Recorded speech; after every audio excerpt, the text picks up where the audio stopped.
नमस्कार दोस्तों, एक और वीकेंड और एक और प्राचीन मंदिर। इस बार हमने महाराष्ट्र के कोपेश्वर महादेव मंदिर की योजना बनाई। कोपेश्वर महादेव मंदिर खिद्रापुर शहर में स्थित एक हिंदू मंदिर है। मंदिर भगवान शिव को समर्पित है और यह इस क्षेत्र के सबसे प्रमुख मंदिरों में से एक है। खिद्रापुर एक छोटा सा शहर है जो महाराष्ट्र कर्नाटक सीमा पर स्थित है, जो कोल्हापुर के प्रसिद्ध शहर से लगभग 60 किलोमीटर दूर है। मंदिर लगभग 1000 साल पुराना बताया जाता है और माना जाता है 11वीं और 12वीं शताब्दी के दौरान किसी समय बनाया गया था।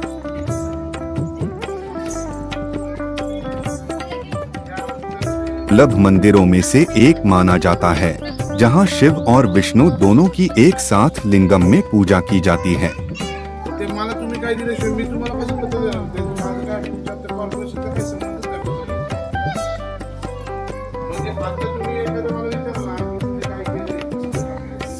खिद्रापुर कोल्हापुर से सिर्फ 60 किलोमीटर दूर है, इसलिए आप सार्वजनिक या निजी परिवहन के माध्यम से यहां आसानी से पहुंच सकते हैं।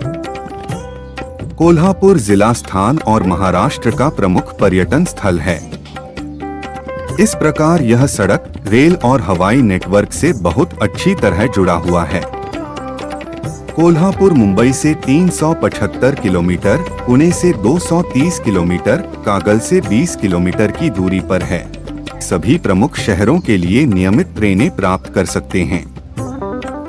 यह मंदिर 4 भागों में है, सभी एक हॉल के माध्यम से आपस में जुड़े हुए हैं। स्वर्ग मंडप, सभा मंडप, अंतराल कक्ष और गर्भगृह। गर्भगृह में 2 लिंग हैं, एक जो कोपेश्वर के रूप में शिव का प्रतिनिधित्व करता है, दूसरा एक विष्णु को ढोपेश्वर के रूप में दर्शाता है, शिव के शांतिकारक के रूप में। आप जिस पहली संरचना में प्रवेश करते हैं वह स्वर्ग मंडप स्वर्गीय हॉल है। स्वर्ग मंडप की वास्तुकला अद्वितीय है। यह मंडप गोल आकार का है और 48 अच्छी तरह से नक्काशीदार गोल पत्थर के खंभों के सहारे बनाया गया है, जिन्हें 3 घेरे में रखा गया है। 48 स्तंभों में से प्रत्येक को अलग अलग आकार गोल, वर्गाकार, षटभुज और अष्टभुज में उकेरा गया है। स्वर्ग मंडप की एक और अनूठी विशेषता यह है कि गोलाकार छत का एक हिस्सा है, बीच में 13 फीट की त्रिज्या के साथ आकाश के लिए खुला है। गर्भगृह शंक्वाकार है।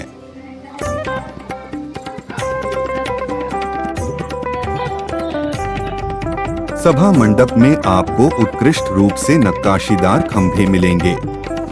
उन पर बने सूक्ष्म विवरण निश्चित रूप से आपकी सांसें थाम लेंगे। सभा मंडप के चारों कोनों पर प्रमुख देवताओं की नक्काशी की गई है। ब्रह्मा, विष्णु, गणपति, कृष्ण के रूप में मुरलीधर, शिव, देवी, भैरव, बलि, वामन, चंद्र, सूर्य, अर्धनारीश्वर, मदन, रति, सरस्वती, गंगा, महिषासुरमर्दिनी, नटराज जैसे देवताओं को विभिन्न मुद्राओं में देखा जा सकता है।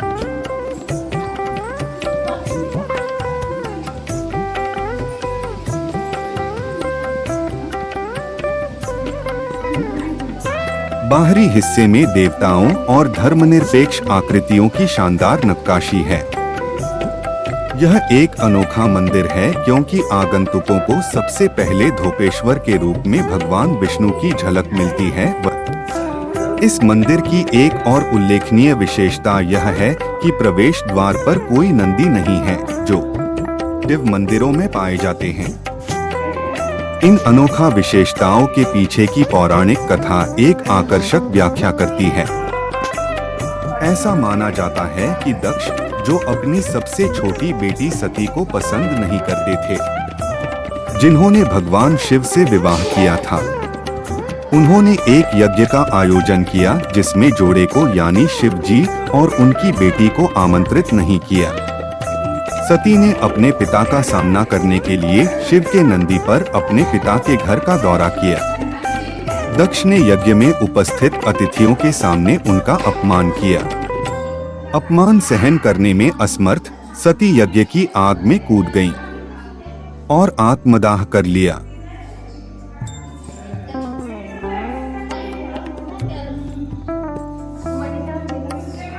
जब भगवान शिव को इसके बारे में पता चला तो वे क्रोधित हो गए।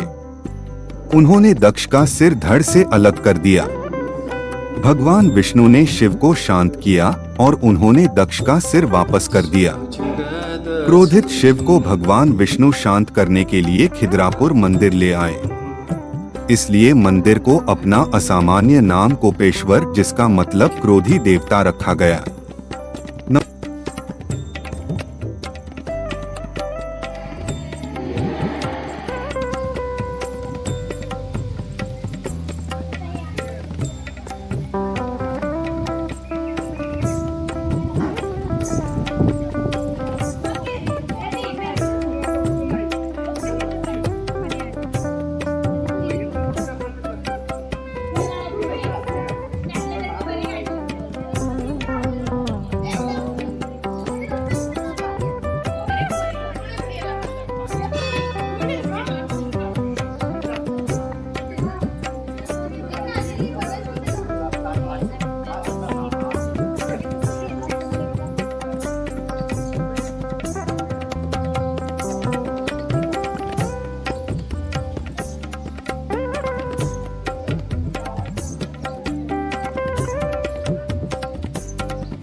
यह मंदिर चालुक्य वंश की देन था।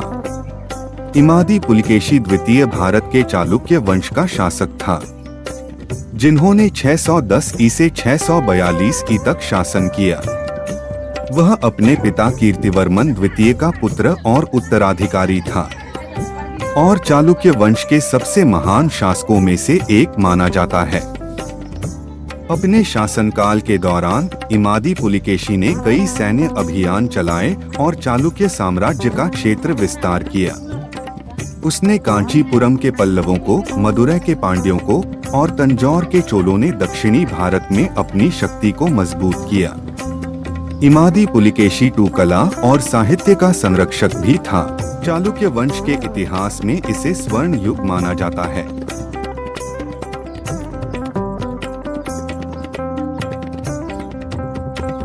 चालुक्य का राजा पुलकेशी द्वितीय ने अपने पल्लवों के खिलाफ युद्ध के विजय के प्रतीक के रूप में इस मंदिर का नींव रखा।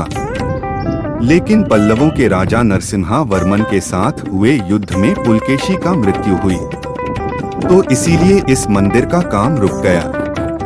बाद में पन्हाला के शिलाहार राजा गंधारादित्य, जो चालुक्यों का सामंत भी था, उसने पूरा किया, ऐसा यहाँ के लिखित शासन में प्रमाण मिलते हैं। इस मंदिर के परिसर में लगभग 12 शासन मिलते हैं। यहाँ के एक शासन में शिलाहार राजा विजयादित्य के सेनापति बाप्पाना के बारे में लिखा हुआ है और यहाँ देवगिरी यादवों का राजा सिंघन देव का भी एक शासन मिलता है।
इस मंदिर के कुछ मूर्तियों को छोड़ के सारी मूर्तियों को औरंगजेब के कहने पर रणबाज खान ने तुड़वाया है।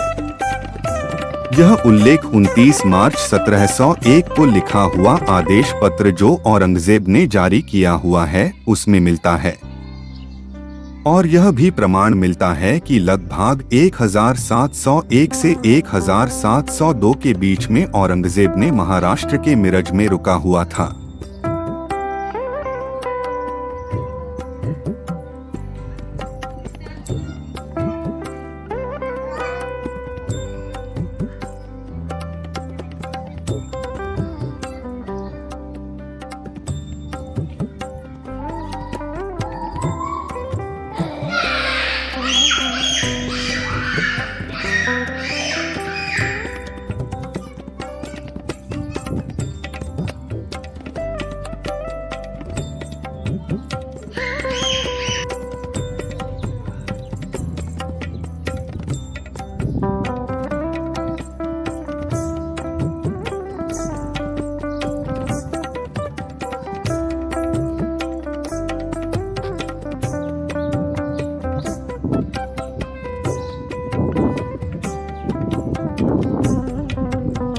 मैं अपने दोस्तों ओंकार जी का शुक्रगुजार हूं जिन्होंने इस पूरी वीडियोग्राफी की।